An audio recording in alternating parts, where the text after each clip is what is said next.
analysis for Panuku development, and welcome the team.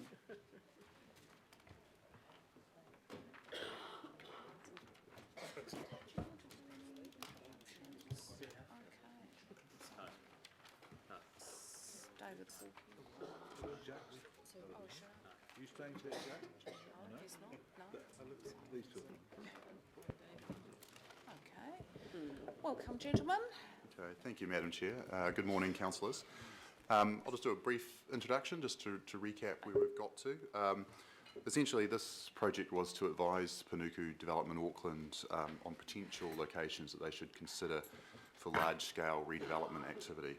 And the category that they were given was a Type 1 project that we discussed at some length in our workshops. The key aim of this project, however, was to develop an integrated process and evidence base to try and aid Panuku in establishing a development work program and ensuring that this did have continuity with the strategic approach of the council. Now, this process has been developed with your input from an early stage. It was part of the Development Auckland transitional work stream, and we firstly introduced this project back in May to the CCO Governance and Monitoring Committee. There were subsequently 3 further workshops with this committee in June, August and September. And what we've essentially established here is a starting point for Panuku, and attachments A and B of the report before you highlight some of the initial refinement of the locations that we've looked at to arrive at a set of potential development locations. Now, these locations were used for a more in-depth analysis using some 30 criteria. And part of this process, we had a market assessment undertaken, which was a major consideration in terms of deriving the results. And this information is going to be used further by Panuku as they move forward to a more fine-grained analysis of development opportunities within these areas. Some of this information is currently commercially confidential, so they want to hold on to that until we get to the next stage of the process where it will be presented in full in terms of the analysis that they have considered. In terms of concluding this stage of the analysis, though, we sought some input from the committee and local board chairs back in August around the weighting of the criteria. Now, the feedback that we received did highlight some different preference sets within the criteria we looked at, but overall the group preference was for more of an equal weighting of the criteria that we looked at. We did use some of the preferences that put forward to do some scenario testing of the results, but overall it did not change the ranking of the locations that we looked at too much, and it highlighted that we'd need quite a lot of variance in the weighting if we were to change the ranking. But the outcome of this was the high priority locations that are set out before you in the report today, and these were discussed in a bit of detail in the workshop in September. So finally, the next stage of this work is to be led by Panuku as they establish a recommended work program which will not only cover the Type 1 projects but also their Type 2 and Type 3 projects, which are smaller scale schemes. Today we're seeking endorsement in terms of the results of the projects thus far, so it can be provided to Panuku so they can continue with their discussions and investigations. They propose to consult very widely on their proposed work program and are scheduled to come back to this committee in November to have a workshop on where they've got to with that. And it has been confirmed that there will be an item on the December Development Committee agenda where they will put forward their recommendations to you. Right, so just before we go to questions, can we just recap for people the Type 2, Type 3?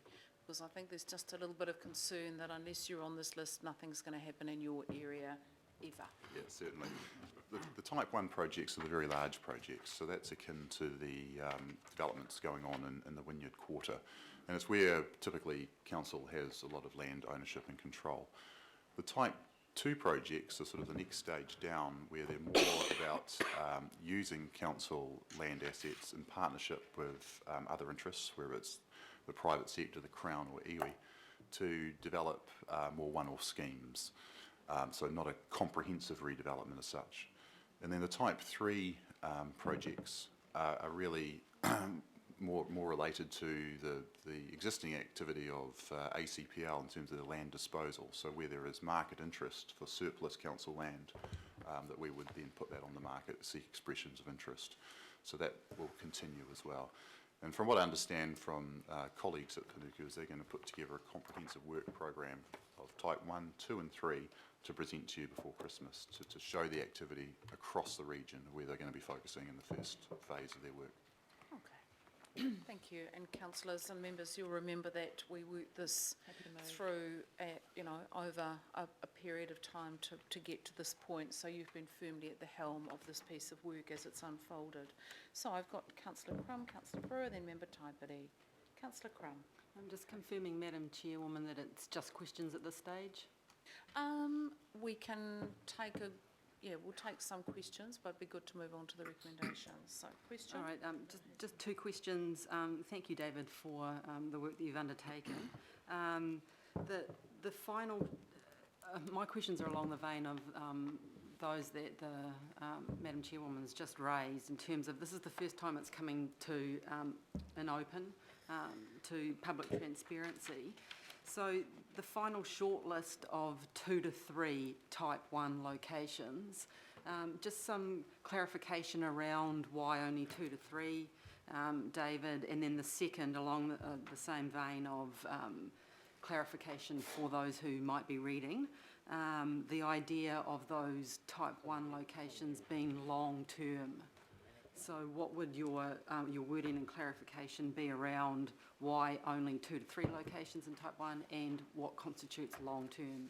Certainly. In terms of what is 2 to 3, I suppose Panuku's already inherited quite a large workload. The work at the waterfront continues.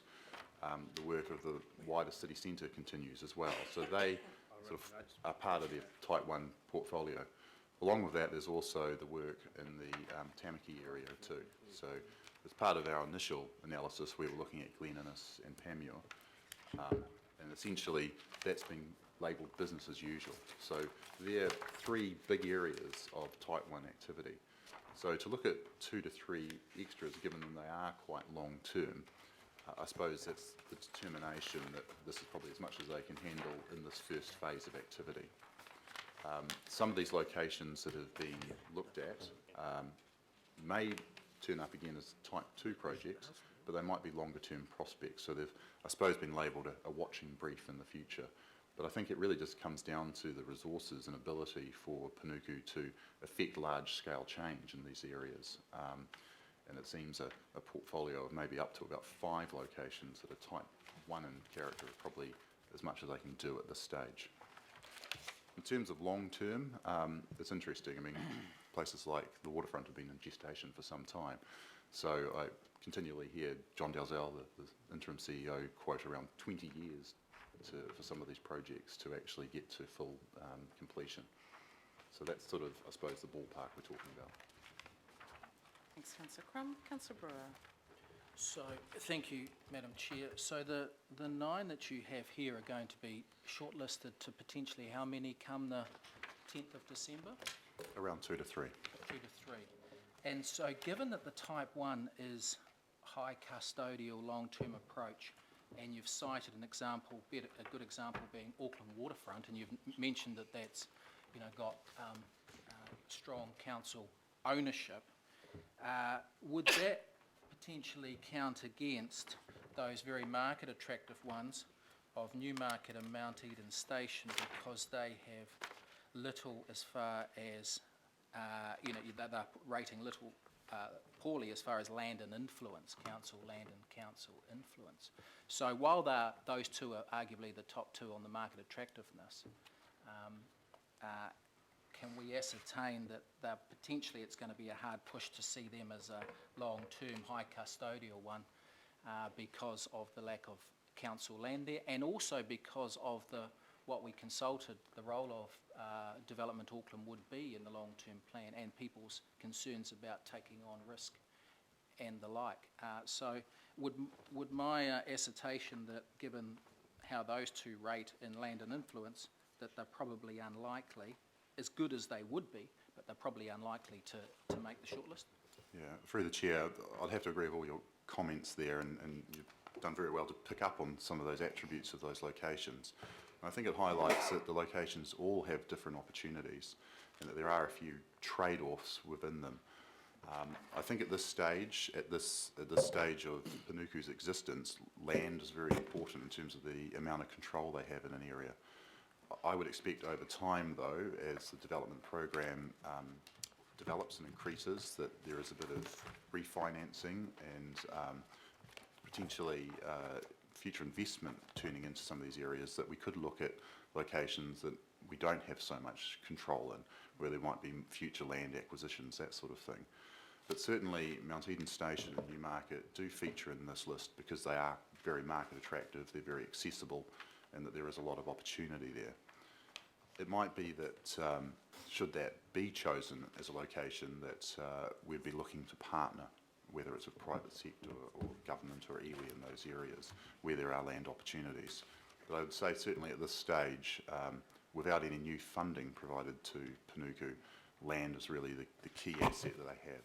Well, certainly in December the 10th, I'd be more interested in hearing the role that you're anticipating for Development Auckland, because we certainly consulted on a role looking at, quote, surplus council land, and we certainly consulted on a role about facilitating and coordinating the private sector.